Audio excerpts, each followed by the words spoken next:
الحمد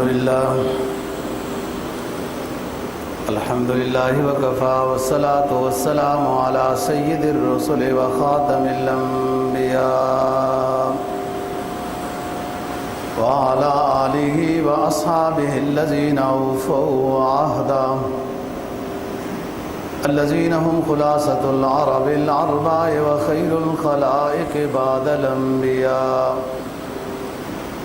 أما بعد فأعوذ بالله من الشيطان الرجيم. بسم الله الرحمن الرحيم. ولا تقولوا لمن يقتل في سبيل الله أموات بل أحياء ولكن لا تشعرون. قال النبي صلى الله عليه وسلم الحسن والحسين هما ريحان آية من الدنيا. صدق الله العظيم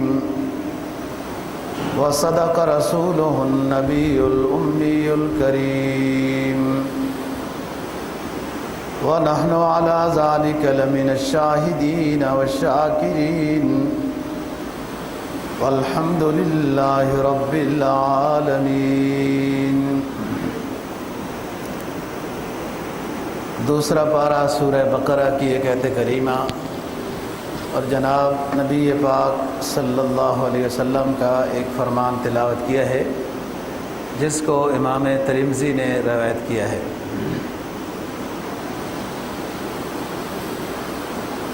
فرمایا جو اللہ کے راستے میں شہید کیے جاتے ہیں انہیں مردہ نہ کہو. ولا تقولوا لمن يقتل في سبيل الله امواتا بل احیاء ولكن لا تشعرون. نہ کہو ان لوگوں کو جو اللہ کے راستے میں شہید کیے گئے ہیں مردہ، بلکہ وہ اللہ کے ہاں زندہ ہیں، تمہیں ان کا اس بات کا احساس نہیں ہے. اسی آیت کریمہ میں جو مضمون شروع ہوتا ہے فرمایا یا ایھا الذین آمنوا استعینوا بالصبر والصلاۃ ان اللہ مع الصابرین. اے ایمان والو اللہ سے مدد طلب کرو صبر کے ذریعے سے اور نماز کے ذریعے سے. کوئی بھی پریشانی آ جائے تو اللہ سے مدد طلب کریں، صبر کریں اور نماز پڑھیں. آمنوا استعینوا بالصبر والصلاۃ ان اللہ مع الصابرین، اللہ صابرین کے ساتھ ہے. پھر وہی آیت ہے جو ابھی تلاوت کی ولا تقولوا لمن يقتل في سبيل الله امواتا بل احیاء ولكن لا تشعرون. اللہ کے راستے میں جو شہید کیے جاتے ہیں انہیں مردہ نہ کہو، ان کا بہت مقام و اعزاز ہے، اللہ کے ہاں زندہ ہیں، تمہیں دنیا میں رہ کر ان کی زندگی کا احساس نہیں ہے. وَلَنَبْلُوَنَّكُمْ بِشَيْءٍ مِّنَ الْخَوْفِ وَالْجُوعِ وَنَقْصٍ مِّنَ الْأَمْوَالِ وَالْأَنفُسِ وَالثَّمَرَاتِ وَبَشِّرِ الصَّابِرِينَ. فرمایا ہم تمہیں ضرور بضرور آزمائیں گے، کبھی خوف دے کر، کبھی موت کے ذریعے، کوئی عزیز و اقارب میں سے کوئی فوت ہو جائے گا، اس طرح آزمائیں گے. والجوع، کبھی بھوک کے ذریعے سے، بارشیں نہیں ہوں گی، قحط آ جائے گی، رزق کم ہو جائے گا، کچھ اور اس طرح کی رزق کی تنگی کی پریشانی ہے. وَلَنَبْلُوَنَّكُمْ بِشَيْءٍ مِّنَ الْخَوْفِ وَالْجُوعِ وَنَقْصٍ مِّنَ الْأَمْوَالِ وَالْأَنفُسِ وَالثَّمَرَاتِ. کبھی موت دے کر، کبھی خوف دے کر، کبھی رزق میں کمی دے کر، کبھی پھل غلات میوجات کم کر دیں گے. ان تمام چیزوں کے ذریعے سے ہم آزماتے ہیں اور جو صبر کرتے ہیں وہ کامیاب ہوتے ہیں. فرمایا بشر الصابرین، صبر کرنے والوں کو اے نبی آپ خوشخبری سنا دیجیے. الذین اذا اصابتہم مصیبہ قالوا انا للہ و انا الیہ راجعون. جب ان نیک لوگوں پر کوئی پریشانی آتی ہے تو یہ کہتے ہیں اللہ ہی کی طرف لوٹنا ہے، اللہ ہی کی ہم ملکیت ہیں، اللہ کی طرف ہی لوٹ کر جانا ہے. یہی حکم ہے جب بھی انسان پر کوئی پریشانی آئے، خواہ موت کے کسی ساتھی کی موت کی خبر ہو یا کوئی اور پریشانی ہو، یہ انا للہ و انا الیہ راجعون صرف موت کے ساتھ متعلق نہیں ہے۔ آپ نے سنا نا پیچھے ایک آیت میں فرمایا وَلَنَبْلُوَنَّكُمْ بِشَيْءٍ مِّنَ الْخَوْفِ وَالْجُوعِ وَنَقْصٍ مِّنَ الْأَمْوَالِ وَالْأَنفُسِ وَالثَّمَرَاتِ، اے مسلمانوں ہم تمہیں آزمائیں گے، کبھی خوف دے کر، کبھی موت کی صورت میں، کبھی تمہارے اوپر بھوک لے آئیں گے، کبھی غلات کم کر دیں گے، کبھی پھل کم کر دیں گے۔ یہ تمام صورتیں ہیں تمہاری آزمائش کی۔ کامیاب ہو گئے صابرین، اور صبر والے کیا ہوتے ہیں کہ جب انہیں کوئی پریشانی کی بات ان کے سامنے آتی ہے، الذین اذا اصابتہم مصیبہ، جب ان کے سامنے کوئی پریشانی کی بات آ جاتی ہے، خواہ فصل خراب ہو گئی، خواہ کوئی بیماری آ گئی، خواہ کوئی وفات آ گئی، جب بھی ان ایمان والوں کے سامنے کوئی پریشانی کی بات آتی ہے تو یہ یوں کہتے ہیں انا للہ و انا الیہ راجعون، اللہ ہی کی ہم ملکیت ہیں، ساری چیزیں اللہ کی ملکیت ہیں اور اللہ کی طرف ہی سب نے لوٹ کر جانا ہے۔ تو ایک تو یہ بات ہے کہ کوئی بھی پریشانی ہو اس میں صبر کرنا چاہیے۔ اگر ہم آگے بڑھ جائیں گے، صبر کا دامن چھوڑ دیں گے تو کیا کر سکتے ہیں؟ وہ چیز جو ضائع ہو گئی واپس تو نہیں ہو سکتی، لہذا وہ صورت اختیار کرنی چاہیے پریشانی پر، وہ صورت اختیار کرنی چاہیے کہ جس میں اللہ راضی ہو جائے، اور وہ ہے صبر، اور یوں کہنا چاہیے انا للہ و انا الیہ راجعون۔ دوسری بات یہ ہے کہ لوگ یہ سمجھتے ہیں کہ صرف جو ہے جب وفات کی کسی کی خبر سنی جائے تو تبھی انا للہ و انا الیہ راجعون ہی کہنا پڑتا ہے، تبھی انا للہ و انا الیہ راجعون کہنا پڑتا ہے، ویسے نہیں۔ یہ ہر پریشانی پر، میرا خیال ہے میں دفتر کا دروازہ کھولا چھوڑ گیا، ادھر سے جو بھی پریشانی آئے انا للہ و انا الیہ راجعون کے ذریعے سے اللہ تعالیٰ کی مدد شامل حال ہو جاتی ہے۔ جب انسان کسی پریشانی میں رجوع الی اللہ کرتا ہے تو پھر اللہ کی مدد شامل حال ہو جاتی ہے۔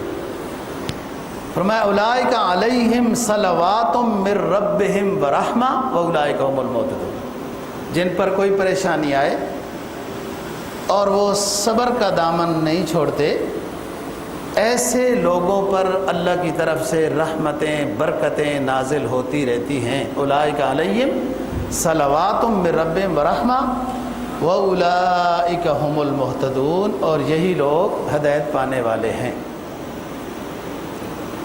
جناب نبی پاک صلی اللہ علیہ وسلم کا جو فرمان تلاوت کیا ہے، امام ترمذی نے اس کو روایت کیا ہے، آپ نے فرمایا حضرت حسن حضرت حسین رضی اللہ تعالی عنہما یہ دونوں میرے دنیا کے پھول ہیں، یہ دونوں میرے دنیا کے پھول ہیں۔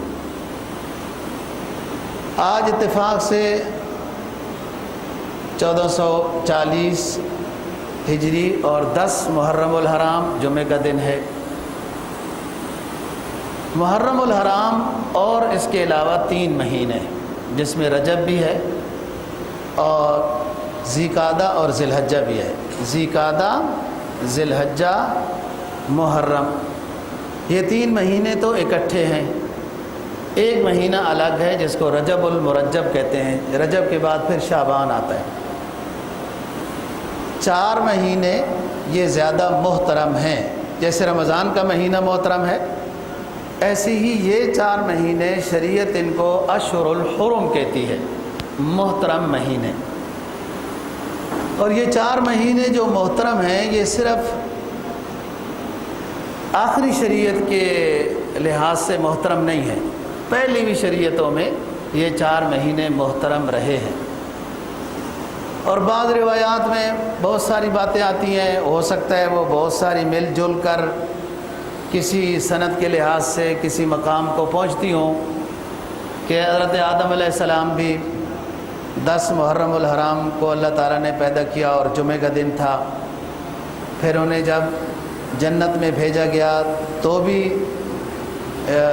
10 محرم الحرام تھا، پھر جب انہیں بھیجا گیا بعض نے کہا جمعہ کا دن تھا جب بھیجا گیا، پیدائش صرف 10 محرم کی ہے۔ واللہ عالم۔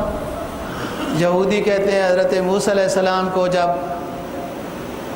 نجات اللہ تعالیٰ نے بخشی فرعون سے تو اس دن بھی 10 محرم الحرام تھا۔ عیسائی بھی کہتے ہیں کہ جب عیسیٰ علیہ السلام کو باغیوں سے اللہ نے نجات دی تو وہ بھی 10 محرم الحرام تھا۔ یہ بہت ساری روایات ہیں، بعض کمزور ہیں، بعض اس طرح، لیکن یہ بات تو اپنی جگہ پر ہے کہ 10 محرم الحرام جمعہ کا دن ہوگا جس وقت قیامت کبریٰ قائم ہوگی، ساری دنیا ختم ہو جائے گی۔ جناب نبی پاک صلی اللہ علیہ وسلم کی شریعت میں جب آپ مکہ مکرمہ میں تھے تو 10 محرم الحرام کا روزہ فرض تھا۔ پھر اس کے بعد ایام بیس کے روزے فرض کیے گئے، یعنی ہر مہینے کے 3 سفید دن، 13ویں 14ویں 15ویں چاند کی، ہر مہینے میں۔ مکہ مکرمہ میں پہلے اس مسلمانوں پر 10 محرم الحرام کا روزہ فرض کیا گیا، پھر کچھ عرصے بعد ہر مہینے کے 3 روزے، 13ویں 14ویں 15ویں چاند کی، ان کو ایام بیس کہتے ہیں، سفید دن، اس وقت چاند پورا ہوتا ہے۔ پھر جب آپ مدینہ طیبہ میں تشریف لائے تو یہی ترتیب رہی کہ پھر رمضان کے روزے فرض کر دیے گئے۔ سن 2 ہجری میں رمضان کے روزے فرض کر دیے گئے، تو جو روزے عاشورہ کا روزہ یا بعض روایات میں ایام بیس کے روزے جو فرض تھے وہ فرضیت ان کی ختم کر دی گئی، اور پھر رمضان کے روزے فرض ہو گئے۔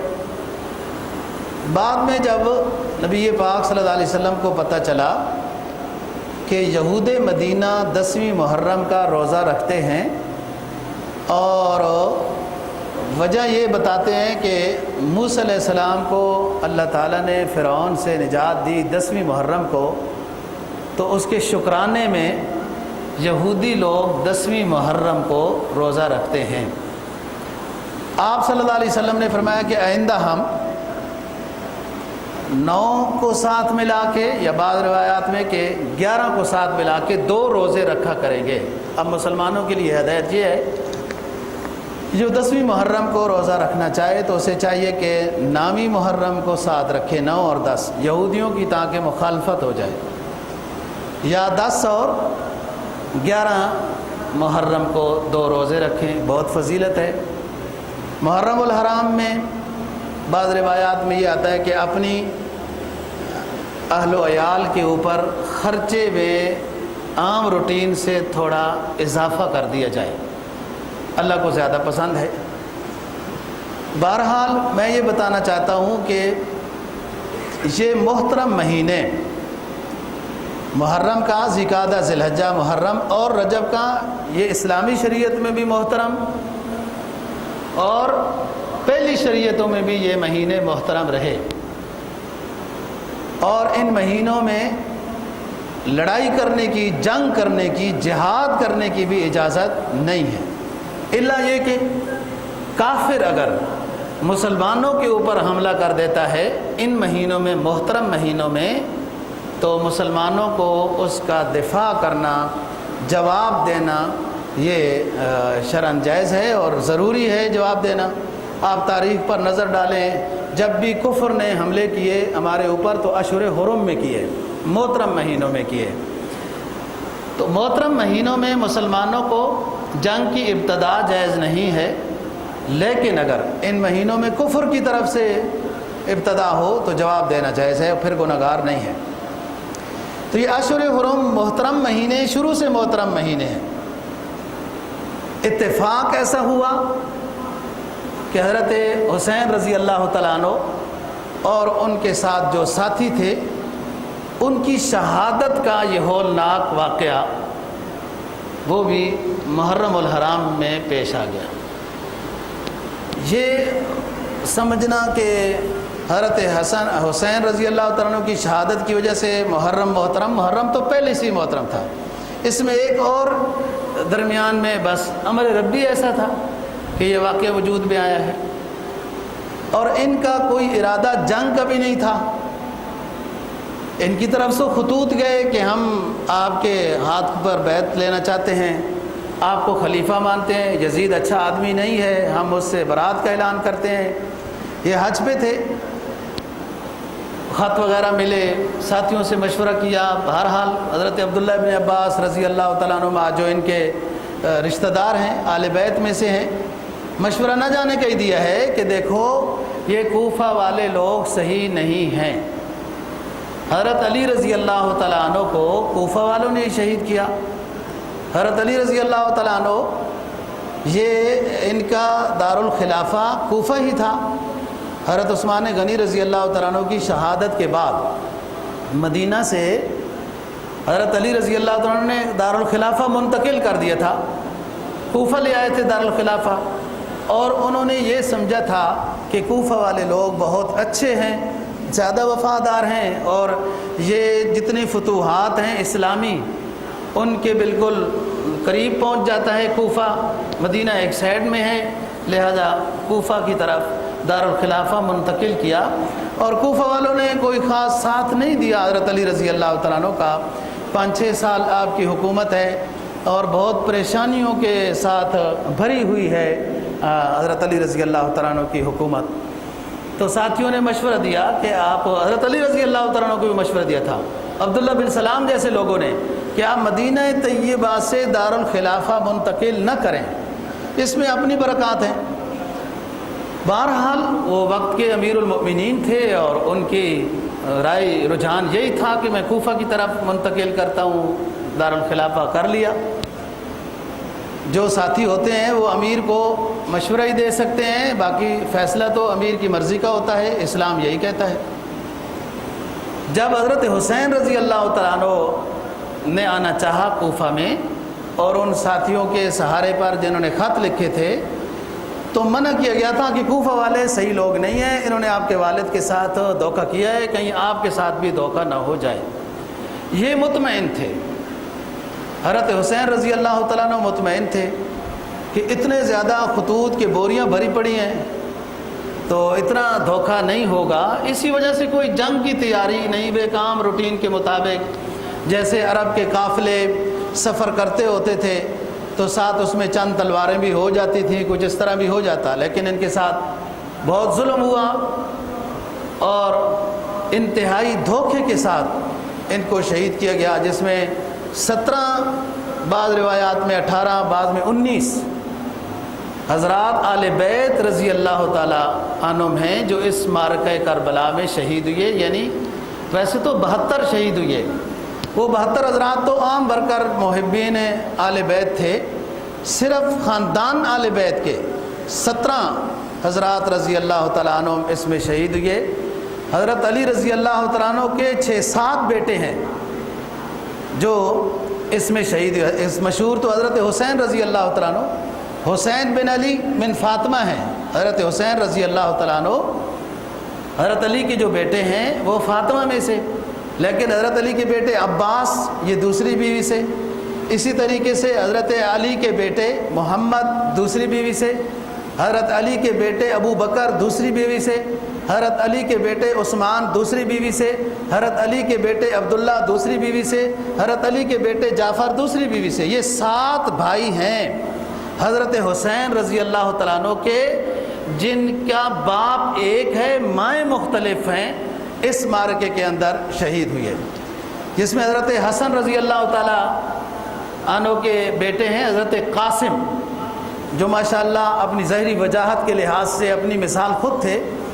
حضرت قاسم حضرت حسن رضی اللہ تعالیٰ عنہ کے بیٹے، وہ بھی اسی میں شہید ہوئے۔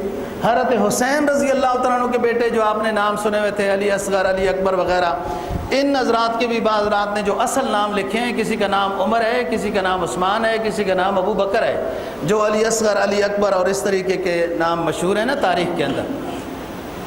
بات یہ ہے دوستو، اسلام کی تاریخ شہادت سے بھری ہوئی ہے۔ حضرت عثمان رضی اللہ تعالیٰ عنہ شہید، حضرت عمر رضی اللہ تعالیٰ عنہ شہید، حضرت علی رضی اللہ تعالیٰ عنہ شہید، حضرت حسن بھی شہید ہیں، ان کو ان کی ایک بیگم تھی، ان حضرات کی شادیاں کافی تھیں، لوگ خود اپنے آپ کو خاندان اہل بیت میں شریک ہونے کے لیے بچیاں پیش کرتے تھے، رکھتے تو یہ ایک وقت میں 4 ہی تھے، لیکن پھر طلاق دے دی، پھر اور ہو گئے۔ تو ایک ان کی ایک واللہ عالم بالصواب تاریخ جو ہے نا، جو واقعہ جتنا مظلومیت کا حامل ہوتا ہے وہ واقعہ اتنا ہی ارد گرد کے خسوخاشات کو بھی ساتھ لے لیتا ہے۔ تاریخیں عجیب عجیب مختلف طرح کی لکھی گئی ہیں۔ بعض رات نے لکھا ہے کہ حضرت حسن رضی اللہ تعالیٰ عنہ کو اس کی گھر والی نے زہر دیا ہے، واللہ اعلم بالصواب۔ تو زہر کے کھانے سے بھی جو مر جاتا ہے وہ شہید ہوتا ہے۔ حضرت حسین رضی اللہ تعالیٰ عنہ تو مارکہ کربلا میں شہید ہوئے۔ میں یہ کہہ رہا ہوں کہ ساری اسلامی تاریخ شہادتوں کے ساتھ ہی بھری ہوئی ہے۔ غم کی جاگیر وراثت میں ملی ہے مجھ کو، میں اپنی جاگیر میں رہتا ہوں نوابوں کی طرح۔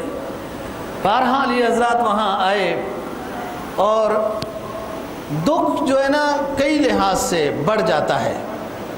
ایک تو اس لحاظ سے کہ انہیں دھوکہ دیا گیا، یہاں بلایا گیا، یہ اپنی پوری تیاری کے ساتھ نہیں تھے، ورنہ سوال ہی نہیں پیدا ہوتا اگر حضرت حسین رضی اللہ تعالیٰ عنہ مکہ مکرمہ میں مدینہ میں آگے پیچھے تقریریں کر کے آتے، لوگوں کی ذہن سازی کرتے کہ میں عالم بغاوت بلند کرنے جا رہا ہوں، یزید کی حکومت ٹھیک نہیں ہے، اور واقعتاً ایسی بات تھی کہ ٹھیک نہیں ہے، میں اس کی حکومت کے خلاف تیاری کر رہا ہوں، میرے ساتھ ہو جاؤ، تو لوگ ہزاروں کی تعداد میں ساتھ آتے۔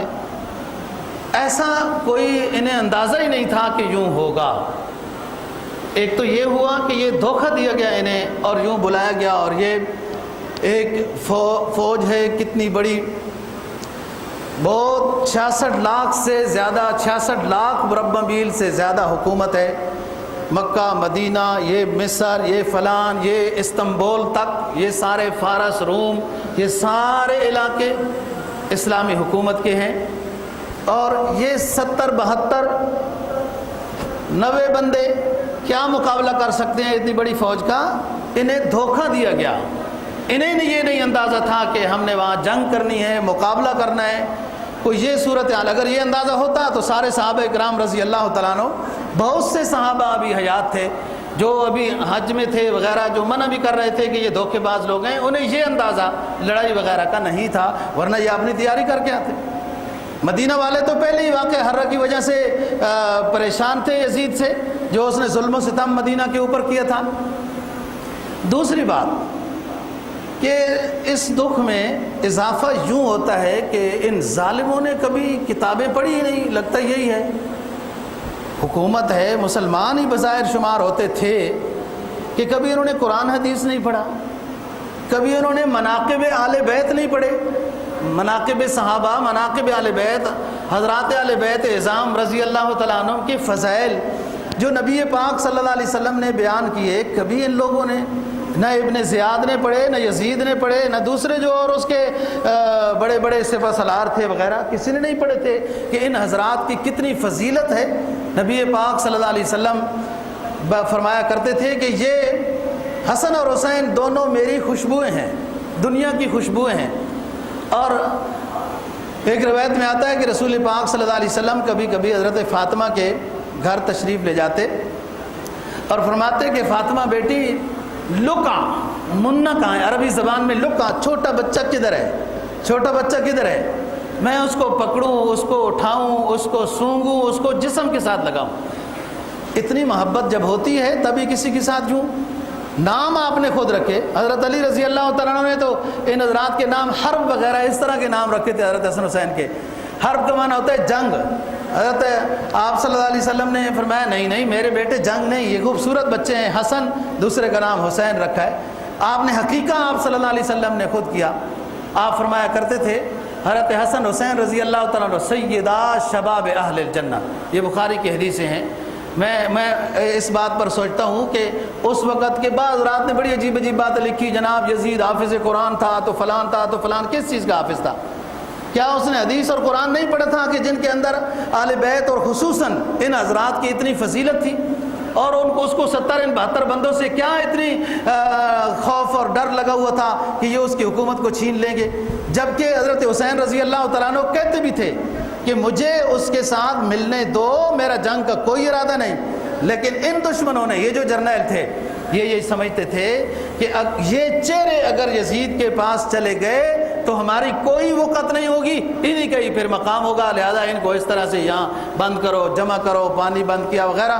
ظلم و ستم جو اس وقت کے دشمنان اسلام سے ہو سکتا تھا وہ انہوں نے کیا ہے۔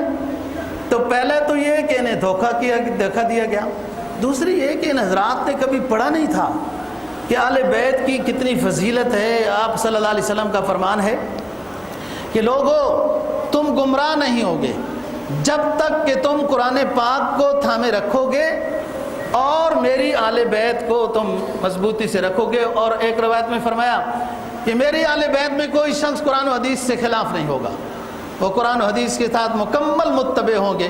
تو جو قرآن کو تھامے رکھے، اہل بیت کے ساتھ تھامے رکھے، تو وہ گمراہ نہیں ہوگا۔ اور بہت فضیلتیں حضرت فاطمہ رضی اللہ تعالیٰ عنہا کے ساتھ رسول پاک صلی اللہ علیہ وسلم کی بہت محبت تھی، فرمایا کرتے تھے میرے جسم کا ٹکڑا ہے، ہر بیٹی والد کے جسم کا ٹکڑا ہوتا ہے، اور جو فاطمہ کے ساتھ محبت کرتا ہے میں اس سے خوش ہوں، جو اسے خفا کرے گا، جو اسے پریشان کرے گا، اس نے مجھے پریشان کیا ہے۔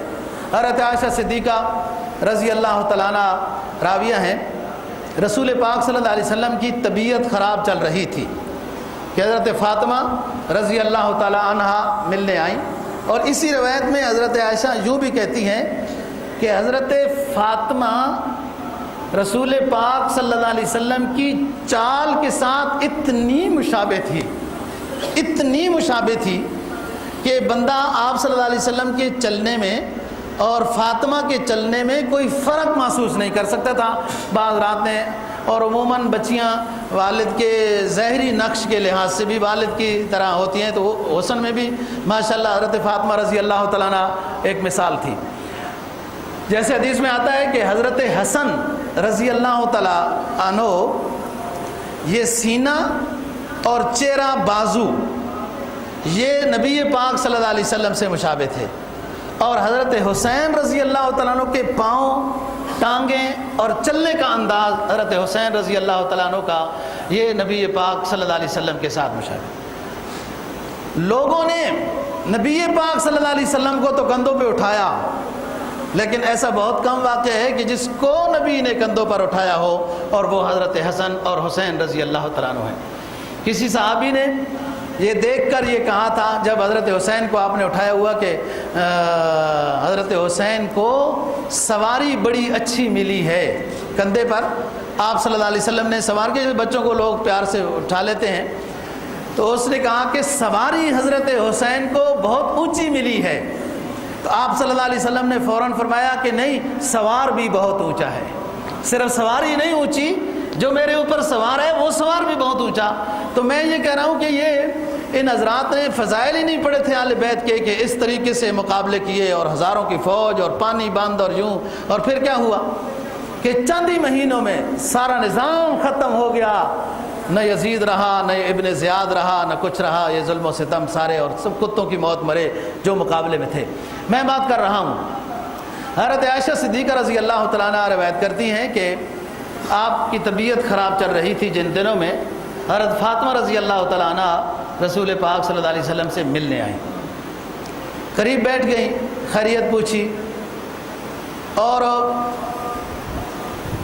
اتفاق سے اولاد کے ساتھ تو ہر کسی کو ہی محبت ہوتی ہے، اتفاق سے نبی پاک صلی اللہ علیہ وسلم کو حضرت فاطمہ کے ساتھ بہت محبت تھی، آپ فرمایا بھی کرتے تھے۔ حضرت فاطمہ کے کان میں کچھ فرمایا آپ نے، حضرت فاطمہ رضی اللہ تعالیٰ عنہ رونے لگ گئی۔ جب آپ نے دیکھا کہ یہ تو بہت رنجیدہ اور پریشان ہو گئی ہے، تو پھر دوسرے کان میں حضرت فاطمہ کے آپ صلی اللہ علیہ وسلم نے کچھ فرمایا، مسکرانے لگی۔ بس تھوڑی دیر کے بعد آپ نے فرمایا کہ مجھے حاجت ہے، میں جاتا ہوں باتھ روم وغیرہ۔ تو حضرت عائشہ کہتی ہیں کہ آپ صلی اللہ علیہ وسلم باتھ روم وغیرہ کی طرف گئے، تو میں نے فاطمہ سے پوچھا کہ کیا بات، آپ صلی اللہ علیہ وسلم نے آپ کو کیا بات کان میں فرمائی تو آپ رونے لگ گئیں، اور پھر دوسری مرتبہ کچھ فرمایا تو آپ مسکرانے لگ گئی ہیں، یہ کیا بات ہوئی؟ حضرت فاطمہ کہتی ہیں کہ امی جی اگر بات راز کی نہ ہوتی تو میرے کان میں آپ صلی اللہ علیہ وسلم کیوں فرماتے؟ یہ تو کوئی راز کی بات ہے نا، اس لیے تو آپ صلی اللہ علیہ وسلم نے میرے کان میں فرمائی۔ اگر یہ بات راز کی نہ ہوتی تو اونچی فرماتے، اس لیے میں تو نہیں بتاتی ہوں، نہیں بتایا۔ حضرت عائشہ کہتی ہیں کہ میرے ذہن میں یہ بات تھی کہ کبھی پوچھیں گے، جناب نبی پاک صلی اللہ علیہ وسلم دنیا سے رخصت ہو گئے، فاطمہ آتی تھی ملنے کے لیے وغیرہ، تو میں نے کہا فاطمہ آپ کو میں اپنے ان سب رشتوں اور واسطوں کا حوالہ دیتی ہوں کہ میں آپ کے ابو کی بیگم ہوں وغیرہ وغیرہ، یوں باتیں۔ اب تو وہ بات راز کی نہیں رہی، آپ صلی اللہ علیہ وسلم دنیا سے تشریف لے گئے، وہ بات اب تو مجھے بتا دیں جو آپ نے آپ کے کان میں فرمائی تھی۔ آپ رونے لگی تھیں اور دوبارہ جب کان میں فرمائی تو آپ مسکرانے لگیں، وہ بات کیا تھی؟ تو حضرت فاطمہ رضی اللہ تعالیٰ عنہا نے فرمایا کہ امی عائشہ یہ بات صحیح ہے کہ ابو اب دنیا سے چلے گئے تو اب وہ راز نہیں رہا، میں آپ کو بتا دیتی ہوں۔ نبی پاک صلی اللہ علیہ وسلم نے میرے کان میں یہ فرمایا کہ ہمیشہ جبرائیل رمضان المبارک میں ایک مرتبہ قرآن مجید کا میرے ساتھ دور کرتے ہیں۔ اس دفعہ جبرائیل نے میرے ساتھ قرآن مجید کا 2 مرتبہ اس رمضان میں دور کیا ہے۔ اس سے مجھے اندازہ یہ ہوتا ہے کہ میرا دنیا سے جانے کا وقت قریب آ گیا ہے۔ تو ظاہر ہے میں نے اپنے ابو کی وفات اور فراق کی جب خبر سنی تو مجھے دکھ ہوا اور آنکھوں سے آنسو جاری ہو گئے۔ جب دوسری مرتبہ آپ نے میرے کانوں میں بات ارشاد فرمائی تو وہ یہ فرمایا کہ اے فاطمہ آپ جنت کی عورتوں کی سردار ہوں گی اور آل بیت میں سے سب سے قریب جو مجھے ملیں گے، آل بیت میری دنیا سے چلے جانے کے بعد سب سے جلدی ملاقات کرنے والی آل بیت میں سے آپ ہوں گی۔ چنانچہ آپ صلی اللہ علیہ وسلم کے تقریباً 6 مہینے بعد، زیادہ عرصہ نہیں، کہ حضرت فاطمہ رضی اللہ تعالیٰ عنہا کی وفات ہو جاتی ہے۔ اور جب والد کی غم کی خبر سنی وفات کی، حضرت فاطمہ رضی اللہ تعالیٰ عنہ ایک پورا مرثیہ، ایک قصیدہ پڑھا ہے اس وقت اپنے والد کے غم پر، صحابہ کو مخاطب کیا اور کہتی تھی کہ کیا تم نے اپنے سراج منیر پر مٹی ڈال دی ہے، میرے ابو کو قبر میں اتار دیا ہے، دعا کر کے آ گئے ہو، یہ غم کی۔ فرمایا صبت علی مصائب لو انہا، حضرت فاطمہ رضی اللہ تعالیٰ عنہ اپنے والد محترم امام الانبیاء خاتم النبیین کی دنیا سے رخصت ہونے پر یہ جملے بولتی ہے، فرماتی ہے صبت علی مصائب لو انہا صبت علی الایام سرن لیالیا، میرے والد کی دنیا سے چلے جانے کے غم اگر یہ پہاڑوں پہ پڑتے تو پہاڑ ریتیں بن جاتے، میرے والد کے دنیا سے چلے جانے کے غم اگر دنوں پہ آتے تھے دن ہمیشہ کے لیے رات بن جاتے۔ صبت علی مصائب لو انہا صبت علی الایام سرن لیالیا۔ تو حضرت فاطمہ رضی اللہ تعالیٰ عنہ کی فضیلت، حضرت علی رضی اللہ تعالیٰ، فرمایا جو شخص حضرت علی سے محبت کرتا ہے، بخاری کی حدیث ہے، اس کے ایمان کی علامت ہے، اور جو حضرت علی سے بغض رکھتا ہے اس کے منافق ہونے کی علامت ہے۔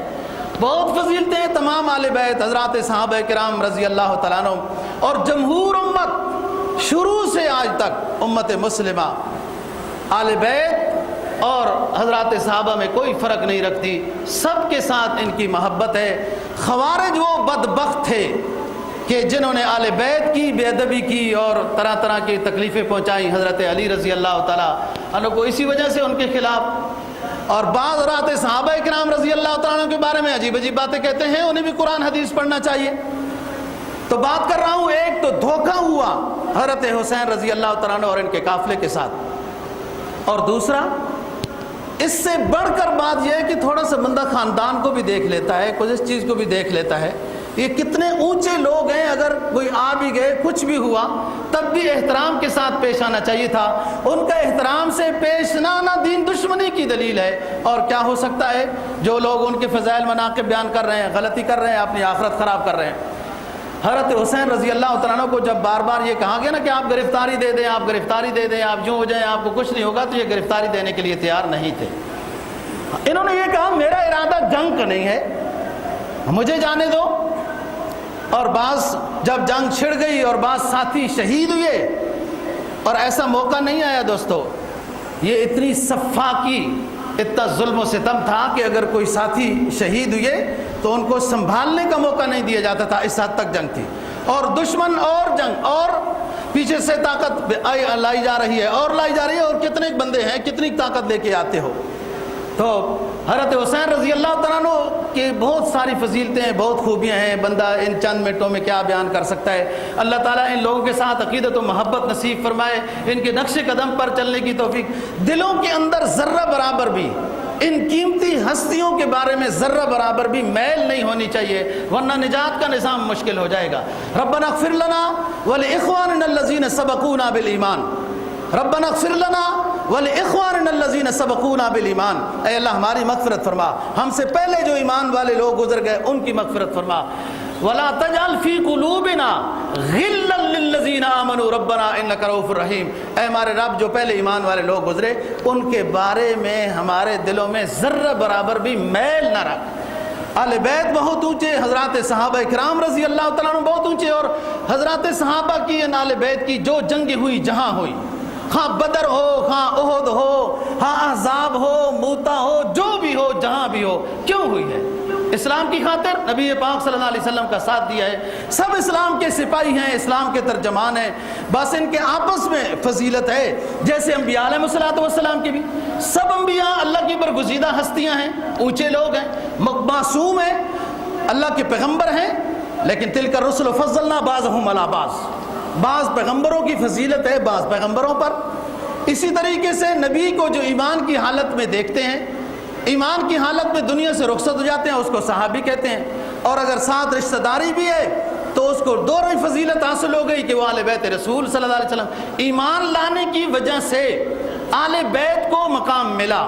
ابو لہب نے آپ کا چچا ہے، ایمان نہیں لایا، اس لسٹ سے خارج کر دیا گیا۔ ایمان لانے کی وجہ سے آل بیت کا مقام بھی بہت اونچا، دوہرا رشتہ ہو گیا، ایک صحابی ہونے کا، ایک آل بیت ہونے کا۔ آپس میں ان کے درجات ہیں، کوئی عشرہ مبشرہ، کوئی خلفاء راشدین، کوئی آل بیت، لیکن ہیں سب اونچے لوگ۔ تو میں یہ کہہ رہا ہوں حضرت حسین رضی اللہ تعالیٰ عنہ کے ساتھ دھوکہ، لیکن عظیم بات یہ ہے، لوگ کہتے ہیں کہ ہم ظلم کے خلاف کیسے دیں، فلان کریں، ہم تو تھوڑے ہیں، وغیرہ وغیرہ۔ یہ تو بات نہیں ہے۔ اخلاص کے ساتھ اللہ کی رضا کی خاطر جب کوئی شخص الہی کلمت اللہ کے لیے نکلتا ہے تو وہ فاتح ہو کر بھی واپس آئے تب بھی اس کی جیت ہے، اور اگر وہ اسلام کی سربلندی، انصاف کی سربلندی کے لیے جاتا ہے، شہید ہو جاتا ہے، تب بھی وہ کامیابی ہے، وہ ہارا نہیں ہے۔ اسلام میں مومن کی ہار ہے نہیں۔ عجباً لامر المؤمن، سرکار دو جہاں صلی اللہ علیہ وسلم کا فرمان ہے، عجباً لامر المؤمن وان اصابته السراء فشکر فهو خیر له وان اصابته الضراء فصبر فهو خیر له۔ مومن کی شان ہی عجیب ہے، اگر اس پر پریشانی آئے صبر کرے اللہ اجر دے گا، اس پر کوئی خوشی اور راحت آئے شکر کرے اللہ اجر دے گا۔ تو مسلمان کی تو جیت ہی جیت ہے، فاتح بن گیا، غازی ہوا تو جیت ہے۔ اور اسلام کی سربلندی کے لیے اگر اللہ نے جان کا نذرانہ قبول کر لیا، شہید ہو گیا، تب بھی جیت ہے۔ شہید کے تو بہت درجے، بہت۔ حضرت خالد بن ولید رضی اللہ تعالیٰ عنہ، جن کو سیف اللہ کے لقب ملے، جب بستر شام میں جب وفات پا رہے ہیں تو آپ دیدہ ہو گئے، ساتھیوں نے بتایا خالد کیوں روتے ہو، آپ نے تو اتنی جنگیں لڑی، اور خصوصاً وہ جنگیں لڑی جو جھوٹے نبیوں کے خلاف تھی، مسلمہ کذاب وغیرہ وغیرہ، آپ اونچے ہیں، آپ کیوں؟ کہا رو اس لیے رہا ہوں کہ عورتوں کی موت مر رہا ہوں، عورتیں بستروں پر مرا کرتی ہیں، میں نے اتنی جنگیں لڑی اور مجھے اللہ نے شہادت نہیں دی، اس دکھ پہ رو رہا ہوں۔ حضرات صحابہ ساتھی ان کو سمجھانے لگ گئے، نہیں آپ کو رسول پاک صلی اللہ علیہ وسلم نے سیف اللہ کا لقب دیا تھا، اللہ کی تلوار، تو اللہ کی تلوار پھر کسی ہاتھ سے نہیں توڑی جا سکتی تھی، آپ پھر بھی شہید ہیں۔ جسم پہ خود کہتے تھے ایک بالش یوں میرے جسم پہ کوئی جگہ ایسی نہیں جس کے اوپر خنجر، تیر یا تلوار کے نشان نہ ہو جو میدان جنگ میں ہوئے۔ تو بات یہ ہے دوستو، شہادت بھی قبولیت کی دلیل ہے، یہ بھی بندہ کامیاب ہے۔ لیکن میں جو بات کرنا چاہتا ہوں، پھر ختم کرتے ہیں بات، کہ حضرت حسین رضی اللہ تعالیٰ عنہ اتنی مشکل حالات میں، وہ اعصاب ان کے بہت مضبوط تھے، یعنی ایسے نہیں ہو گئے کہ ہائے میرے ساتھی شہید ہو گئے، ہائے فلان ہو گیا، اب یوں ہو گیا، باوجود اپنے ساتھیوں کی لاشیں دیکھ رہے ہیں اور دشمن پھر بھی حملہ کر رہا ہے، یہ مقابلہ دے رہے ہیں، یہ اکیلے ادھر سے کئی لشکر اکٹھے آ کے حملہ کرتے تھے، جب یہ ان کی طرف دوڑتے تھے تو وہ سارے بھاگ جاتے تھے۔ اور اس وقت بھی آپ قرآن کی ایت صحابہ کے سامنے، اپنے ساتھیوں کے سامنے فرمایا وَمِنْهُمْ مَنْ قَضَى نَحْبَهُ وَمِنْهُمْ مَنْ يَنْتَظِرُ، اے میرے ساتھیو کچھ تو نذرانہ شہادت پا کر اللہ سے جا ملے، کوئی انتظار میں ہے۔ وَمِنْهُمْ مَنْ قَضَى نَحْبَهُ وَمِنْهُمْ مَنْ يَنْتَظِرُ، کچھ ہم سے پہلے شہادت کا جام پی کر اللہ کے ہاں پہنچ گئے، اور کچھ ہم قریب پہنچنے والے ہیں، آج میرے رب کو منظور یہی ہے۔ اتنے اعصاب مضبوط ہو، تھوڑا سا دکھ درد کسی کی وفات کے بعد بڑے بڑے بہادر بھی حواس کھو جاتے ہیں۔ اور پھر جب ساتھیوں کی شہادتیں دیکھی، میں پہلے بھی کہا کرتا ہوں کہ اشعار کا ورود نزول اس وقت ہوتا ہے جب طبیعت میں انشراح ہوتا ہے۔ یہ حضرات کتنے اونچے بہادر شجاع تھے کہ سامنے ساتھیوں کی لاشیں دیکھ رہے ہیں، جنگ جاری ہے، حملے ہو رہے ہیں، پھر کیا کہتے ہیں؟ فرمایا یا دار اف لک من خلیلی کم لک بالاشراق والاسیلی من صاحب او طالب قتیلی والدہر لا یغنو بالبدیلی انما الامر الى الجلیل کل سالک کل حی سالک السبیل۔ او زمانے تو نے کتنوں کی روحیں قبض کی، تو ابھی تک سیر نہیں ہوا۔ آج تو فاطمہ کے لخت جگر، حضرت علی کے نور نظر، سید کونین خاتم النبیین کے نواسے کو بھی لینا چاہتا ہے تو لے لے۔ یا دار اف لک من خلیلی کم لک بالاشراق والاسیلی، کتنے تو نے حسین و جمیل شجاع و بہادر لے لیے او زمانے، تو ابھی سیر نہیں ہوا، کن کو موت دی کوئی شہید ہو گئے، اور میں اس زمانے پہ حیران کیوں نہ جاؤں۔ حضرت حسین رضی اللہ تعالیٰ عنہ فرماتے ہیں میں اس زمانے کے فیصلے پہ حیران کیوں نہ جاؤں کہ یہ تو نعم البدل بھی نہیں لیتا، یہ حسین کے بدلے میں، نواز رسول کے بدلے میں، حضرت فاطمہ کے لخت جگر کے بدلے میں، حضرت علی کے نور نظر کے بدلے میں کوئی اور ورکر بھی نہیں لیتا، یہ جسے لینا چاہتا ہے وہی لیتا ہے، لیکن کوئی بات نہیں، نواز رسول بھی اس کربلا میں اپنی روح کو دینے کے لیے حاضر ہے۔ دوستو اللہ تعالیٰ ان نیک لوگوں کے نقش قدم پر چلنے کی توفیق نصیب فرمائے، سچی عقیدت و محبت نصیب فرمائے۔ صرف بات سن لینا، کر دینا ان حضرات کی سیرت کا حق ادا نہیں ہوتا، ان کی سنتوں پر عمل کرنے سے دنیا آخرت کی بھلائیاں ہیں۔ اللہ دین کی سمجھ اور عمل کی توفیق نصیب فرمائے۔ وآخر دعوانا